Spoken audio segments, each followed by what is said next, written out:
Selamat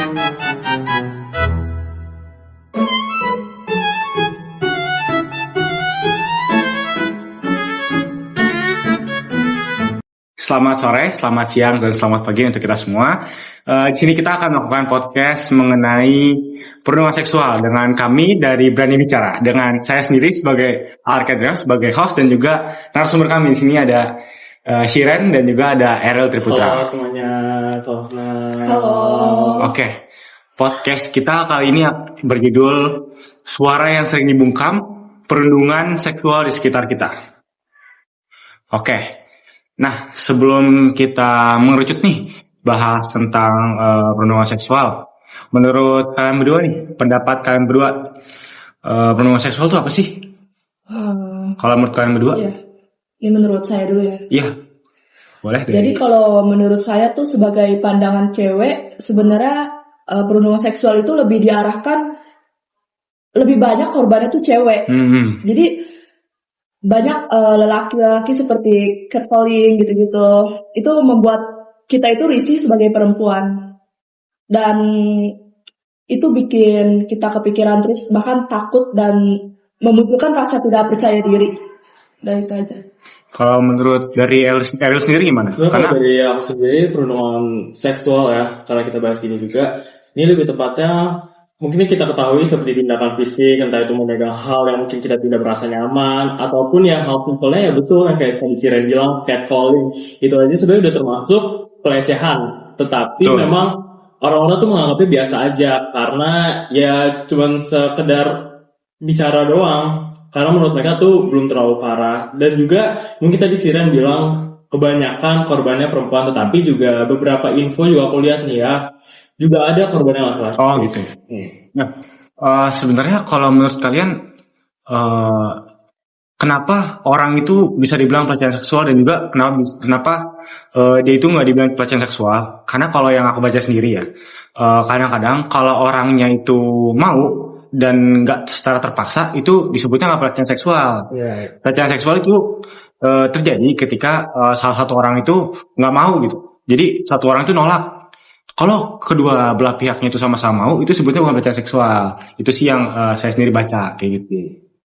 Nah, tadi kita udah bahas nih apa sih kekerasan seksual. Terus saya mau nanya juga nih soal menurut kalian berdua nih, dari pihak Siren sebagai cewek dan juga cowok dari Eril sendiri. Nah, kalau menurut kalian apa sih dampak atau penyebab utama seseorang itu mengalami pelecehan seksual, terutama perempuan nih? Karena kalau kita lihat kasus pelecehan seksual perempuan tuh pasti banyak banget. Kenapa kalau menurut kamu, Siren? Yang pertama dampaknya tuh lebih ke psikologisnya. Yang kedua traumatis juga kan. Iya betul. Mungkin. Terus ya lebih ke arah minder sih. Jadi minder. Jadi minder. Kayak emang bener ya saya tuh tubuhnya begini. Emang saya tuh begini. Emang saya kurang sempurna, apalagi karena banyak dilecehkan, misalnya contoh sama orang-orang sekitar, diledekin tentang tubuhnya gini-gini, bentuknya apa yang sekarang lagi booming tuh, apa bentuk gitar Spanyol. Oh, gitar Spanyol. Iya. Itu kayak ya gak cocok aja. Perasaan gak gini gitu.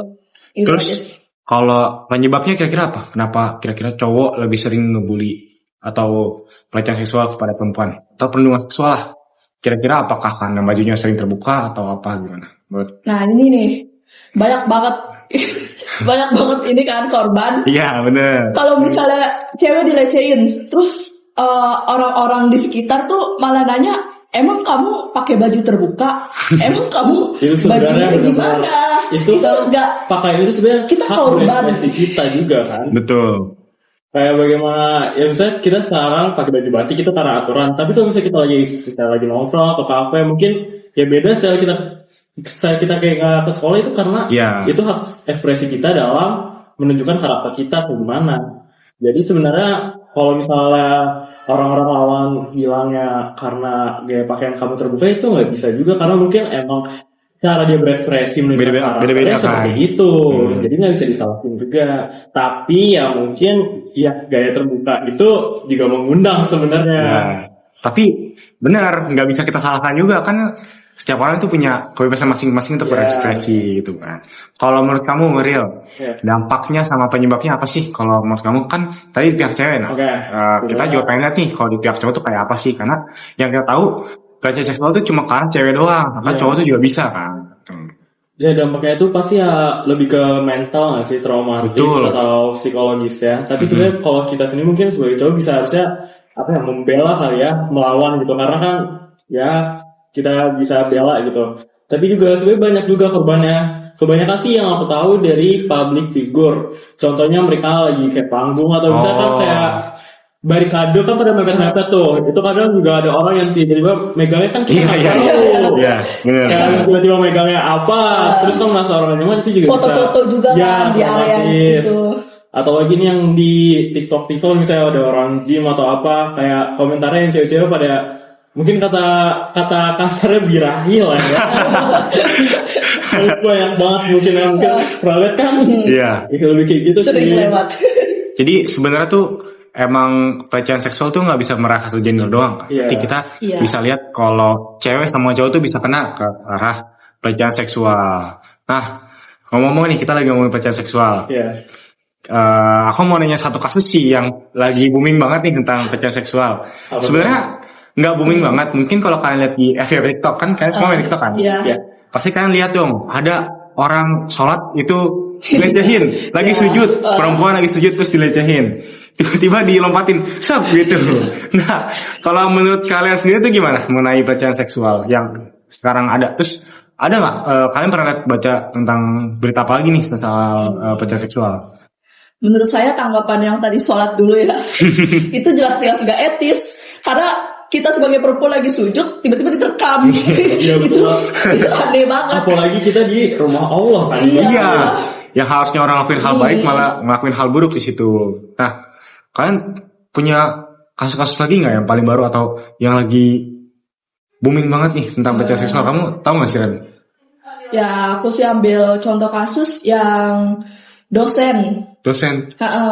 Dosen itu intinya mahasiswi dicabulin sama dosen dengan iming-iming biar nilai kamu mau bagus gak atau gimana. Terus tanpa kita sadari kadang dosen nyabulin mahasiswi itu, dan tapi si mahasiswi kan jatuhnya korban karena kita nggak mau digituin. Tapi si mahasiswi ini nggak bisa ngelawan karena beranggapan dosen itu punya wewenang. Betul. Karena kalau misalnya diri korban ini ngelawan, pasti siapa tahu nilainya dikurangin, minus, terus dipersulit sidang-sidangnya.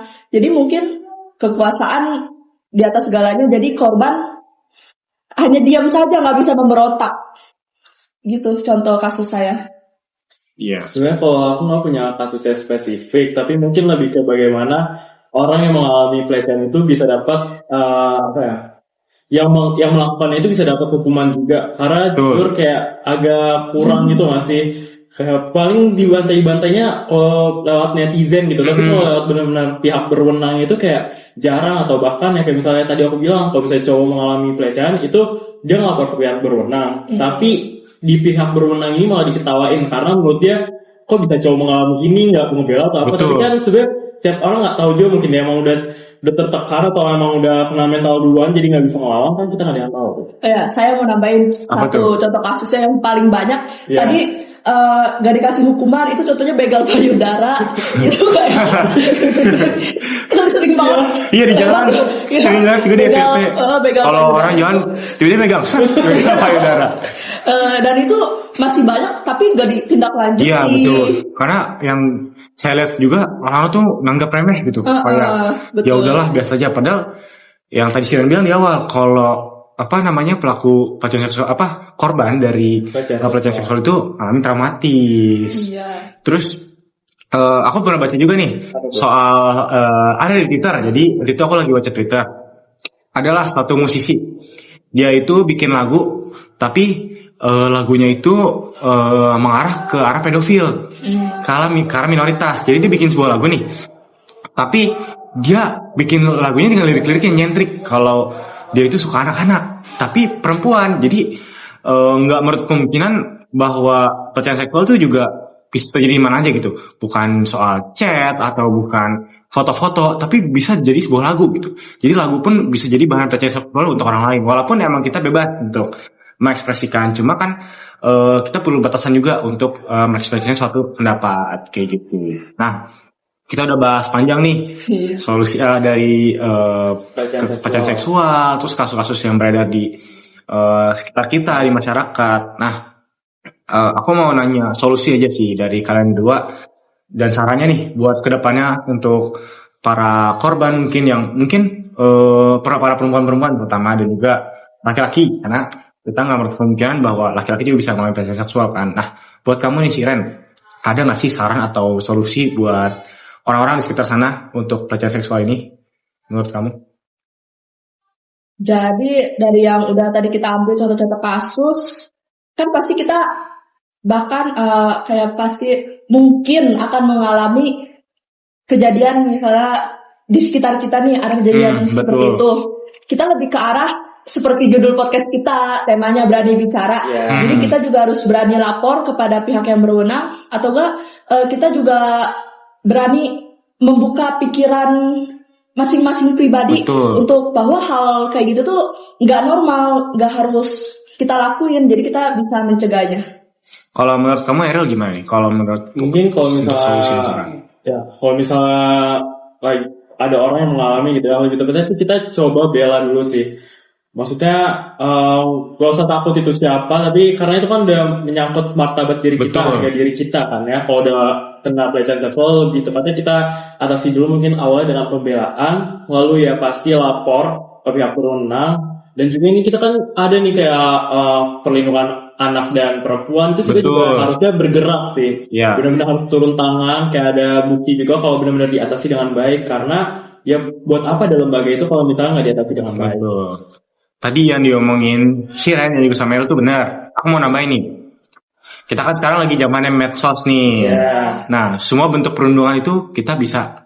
Sebenarnya ada cara cepatnya. Kita tinggal bikin Twitter aja atau bikin TikTok aja. Nah, itu pasti bakal cepet diserang dan bakal cepet dicari sama netizen. Karena kita tahu kalau netizen Indonesia tuh kalau nyari orang itu cepet banget. Jadi apapun, kalau ada masalah apapun, pasti kita kalau bisa lapor ke TikTok atau Twitter. Itu cara sesimpel mungkin yang bisa kita lakukan. Tapi baik lagi, kita kan punya polisi, kita punya lembaga perlindungan anak dan juga perempuan. Jadi ya pasti kita harus ngelapor dan juga kita harus berani ngomong. Dan paling penting menurut aku sih edukasi ya. Karena kita perlu edukasi mereka, orang-orang, untuk misalkan kita tahu nih kita lagi di keadaan umum di masyarakat, kita nggak boleh pakai pakaian terbuka, walaupun emang benar itu kebebasan ekspresi masing-masing, tapi kan kita nggak bisa menutup kemungkinan gitu kalau misalkan kekerasan seksual bisa terjadi di mana aja. Jadi kalau menurut aku ya kita perlu edukasi juga ke orang-orang tentang apa sih bahaya dari kekerasan seksual dan juga kalau bisa apa sih dampak pencegahannya, kayak gitu sih.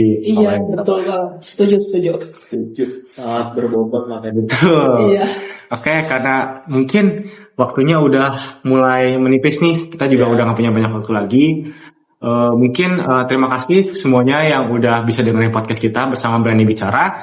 Mungkin di lain kali kita akan bisa bertemu lagi dengan podcast dengan tema yang lain. Oke, see you, dadah. Thank you. Thank you.